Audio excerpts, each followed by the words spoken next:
So this is a newly planted tree. It went in the spring, so it's its first growing season. So it's really important that we help it to establish. And as you can see, the soil is now starting to dry out, so I need to give it a drink. So what I'm doing is just pulling away the soil from around the trunk of the tree. So I'm creating almost a saucer effect that I can apply the water to.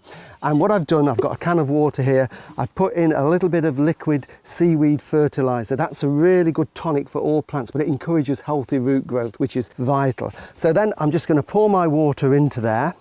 And the idea is I'm going to put quite a lot of water in to fill this saucer there, and that will then soak down nice and slowly to exactly where it's needed. So my plan is, rather than watering this once a day and encouraging the roots to the surface, if I do this once a week in the dry weather, that water will soak down and the roots will follow it down, because what I want is a lovely deep root system to help this tree establish.